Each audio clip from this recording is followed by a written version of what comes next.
Salam sejahtera bagi kita semuanya, Bapak Ibu yang dikasihi Tuhan. Saat ini kita akan mendengarkan kebenaran firman Tuhan. Mari kita berdoa. Terima kasih Tuhan kami sungguh bersyukur kepada Tuhan. Saat ini kami akan mendengarkan sabda Tuhan. Ajari kami supaya kami mengerti sabdamu. Dalam nama Yesus kami berdoa. Amin. Bapak Ibu yang Tuhan kasihi, adapun sabda Tuhan yang kita dengarkan pada saat ini tertulis dalam kitab Lukas pasal 17 ayat 11 sampai dengan ayat 19. Demikian firman Tuhan. Dalam perjalanannya ke Yerusalem, Yesus menyusur perbatasan Samaria dan Galilea. Ketika ia memasuki suatu desa, datanglah 10 orang kusta menemui dia. Mereka tinggal berdiri agak jauh dan berteriak, "Yesus, Guru, kasihanilah kami." Lalu ia memandang mereka dan berkata, "Pergilah, perlihatkanlah dirimu kepada imam-imam." Dan sementara mereka di tengah jalan, mereka menjadi tahir. Seorang dari mereka ketika melihat bahwa ia telah sembuh, kembali sambil memuliakan Allah dengan suara nyaring. Lalu bersyukur di depan kaki Yesus dan mengucap syukur kepadanya. Orang itu adalah seorang Samaria. Lalu Yesus berkata, "Bukankah ke-10 orang tadi semuanya telah menjadi tahir? Di manakah yang 9 orang itu? Tidak adakah di antara mereka yang kembali untuk memuliakan Allah selain daripada orang asing ini?" Lalu ia berkata kepada orang itu, "Berdirilah dan pergilah, imanmu telah menyelamatkan engkau." Sampai demikian pembacaan kebenaran firman Tuhan. Saudaraku yang dikasihi oleh Tuhan kita Yesus Kristus, setiap orang di dalam kehidupan ini pasti pernah namanya minta tolong, minta untuk dibantu. Dan tentu kita juga pernah membantu dan pernah ditolong. Tetapi sering sekali ada sebuah sifat di dalam kehidupan setiap orang. Ketika dia ditolong, ketika dia dibantu, dia lupa untuk mengucapkan terima kasih kepada penolongnya. Bahkan yang lebih miris, ada orang yang bahkan tidak mengingat bahwa dia pernah ditolong seseorang. Jemaat Tuhan yang dikasihi oleh Tuhan kita Yesus Kristus. Dalam perikop khotbah yang sampai kepada kita pada saat ini, diceritakan di mana ada 10 orang penyakit kusta. Oleh karena kustanya mereka dikucilkan, mereka diasingkan. Mereka tidak diizinkan tinggal di perkampungan pada umumnya, tetapi jauh.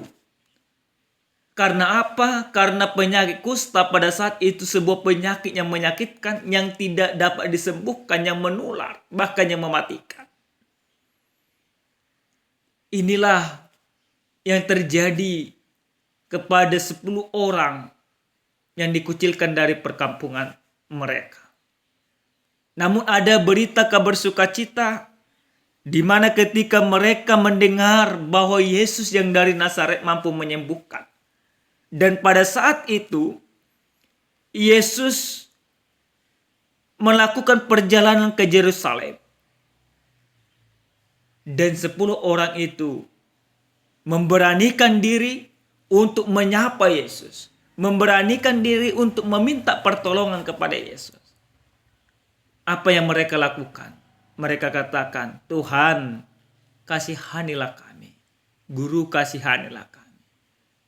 Mereka tidak berani mendekat. Mereka tahu diri. Mereka hanya berteriak dari kejauhan untuk meminta pertolongan daripada Tuhan. Bapak Ibu yang dikasihi Tuhan, mujizat pun terjadi untuk ke-10 orang tersebut. Yesus katakan, "Pergilah, perlihatkanlah dirimu kepada imam-imam." Dan sementara mereka di tengah jalan, mereka menjadi tahir. Yesus tidak katakan sembuhlah. Tapi oleh karena iman, mereka dapat sembuh. Di perjalanan mereka sudah sembuh sebelum sampai ke tujuan. Seperti yang Yesus sampaikan.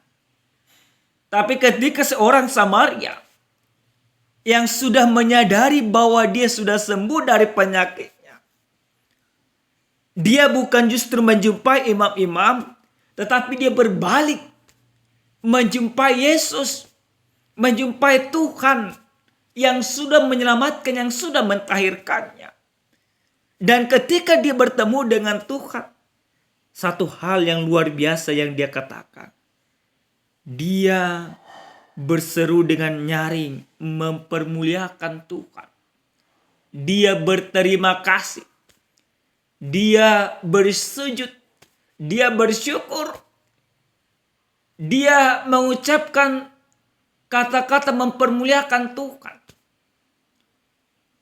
Walaupun notabene-nya dia sering sekali dicap sebagai orang Samaria. Orang yang tidak bertuhan, orang yang tidak percaya kepada kebenaran, orang yang pasti dihukum oleh Tuhan, kata orang-orang Yahudi.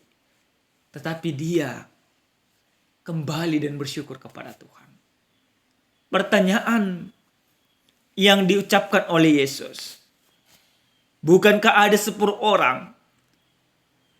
Kenapa hanya 1 orang yang kembali? Di mana 9 orang lagi? Pertanyaan ini sesungguhnya menjadi pukulan bagi orang-orang yang mengikuti Yesus pada saat itu. Dan pertanyaan ini juga kembali kepada kita. Bukankah setiap orang sudah diselamatkan oleh Tuhan? Bukankah setiap orang sudah ditolong oleh Tuhan? Bukankah setiap orang sudah memperoleh kasih karunia daripada Tuhan? Tetapi berapa orangkah yang mau bersujud kepada Tuhan? Berapa orang yang mau kembali kepada Tuhan? Berapa orang yang mau berterima kasih kepada Tuhan? Lihat firman ini Bapak Ibu yang Tuhan kasihi. Kita mau diingatkan bagaimana sesungguhnya orang yang sudah diselamatkan oleh Tuhan. Yang pertama sekali, lihat firman ini kita mau diingatkan. Orang yang sudah diselamatkan oleh Tuhan di dalam kehidupan. Dia tahu untuk berterima kasih. Dia tahu untuk bersyukur. Banyak orang sekarang ini Bapak Ibu yang Tuhan kasihi. Dia merasa bahwa hidupnya, bahwa segala sesuatu yang dia peroleh adalah kekuatannya. Karena kebolehannya. Karena kekuatan semata, bukan karena pertolongan Tuhan. Kalau setiap orang masih mengatakan bahwa hidupnya itu oleh karena usaha dia sendiri tanpa pertolongan Tuhan, maka orang-orang demikianlah tidak akan pernah mau untuk bersyukur dan minta dan datang berterima kasih kepada Tuhan.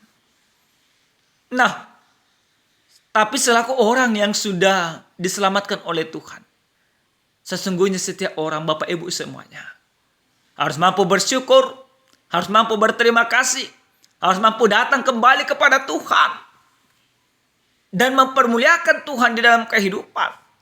Iman itu bukan persoalan taat semata, tetapi iman itu bagaimana setiap orang yang diselamatkan oleh Tuhan mempermuliakan Tuhan di dalam kehidupan.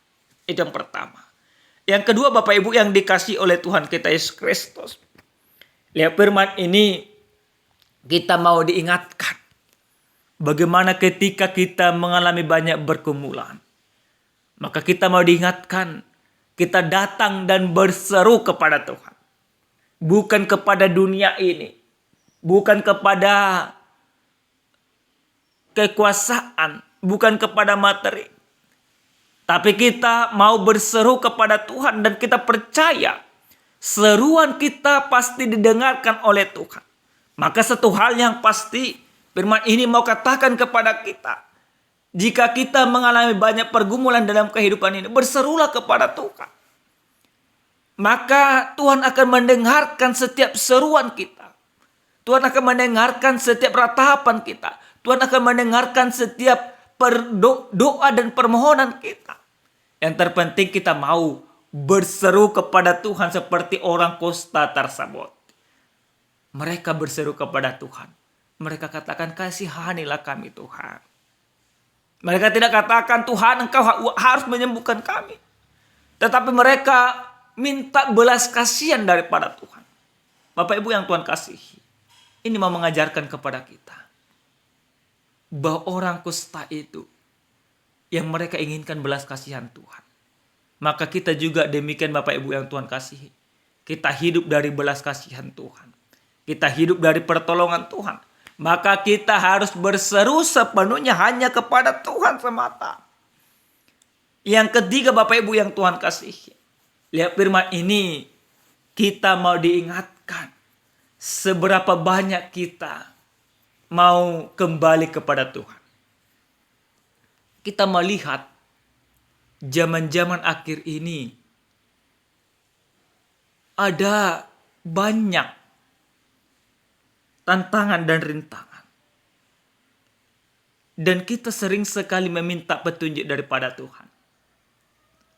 Nah, Bapak Ibu yang Tuhan kasihi, lewat firman ini yang diingatkan oleh Tuhan kepada kita, bahwa kita orang yang percaya harus kembali kepada Tuhan.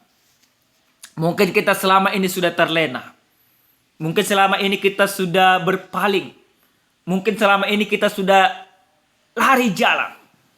Ada banyak berkat, ada banyak sukacita, ada banyak yang kita terima dalam kehidupan. Dan sering sekali ini membuat kita jauh daripada Tuhan. Tapi akhir zaman ini, di zaman akhir ini, kita diingatkan oleh Tuhan untuk kembali kepada Tuhan. Sudah seharusnya Bapak Ibu semuanya kembali kepada Tuhan. Kembali mempersembahkan hati, mempersembahkan pikiran, mempersembahkan kekuatan hanya kepada Tuhan. Mari Bapak Ibu semuanya yang sudah salah arah, mari untuk kembali kepada Tuhan. Di tengah-tengah rumah tangga, sering sekali seorang ayah kepala rumah tangga, dia sudah terlena. Dia tidak mau lagi kebaktian, dia tidak mau lagi bersekutu, dia tidak mau lagi ke gereja. Maka para kaum ibu harus mengingatkan mereka untuk kembali berseru kepada Tuhan. Untuk kembali ke jalan Tuhan. Untuk kembali mempermuliakan Tuhan di dalam kehidupan. Ingatlah Bapak Ibu yang Tuhan kasihi. Segala sesuatu yang ada pada kita, itu hanya titipan Tuhan. Yang Tuhan inginkan dari kita adalah bagaimana hati dan pikiran kita mau kembali kepada Tuhan. Oleh karena itu Bapak Ibu yang Tuhan kasihi, yang terakhir lewat firman ini, kita mau diingatkan bagaimana setiap orang yang percaya di dalam kehidupan ini, dia meyakini iman yang dia miliki akan mampu mengubah segala sesuatu. Maka iman itu iman yang harus bekerja. Iman itu iman yang harus mau berbuat. Iman itu iman yang harus mempermuliakan Tuhan di dalam setiap kehidupan. Sekali lagi firman ini katakan, apapun sengsaramu, apapun penyakitmu, apapun penderitaan yang engkau alami di dalam kehidupanmu, mari berseru kepada Tuhan dan katakan, saya percaya Tuhan mampu mengangkat setiap penyakit. Dengan bilur-bilur Tuhan, aku disembuhkan dan aku percaya akan hal itu. Amin. Kita bersatu dalam doa. Terima kasih Tuhan kami, Tuhan yang maha baik, buat kebenaran firman-Mu yang sudah kami dengarkan. Biarlah kiranya Bapa, kami melakukan firman-Mu sesuai dengan kehendak Tuhan. Iman kami akan menjadi penyelamat bagi kami. Iman kami akan memberikan sukacita yang luar biasa kepada kami. Terima kasih buat setiap berkat Tuhan yang sudah nyata. Dalam nama Yesus, kami berdoa dan bersyukur kepada Tuhan. Amin. Shalom, salam sehat, Tuhan memberkati.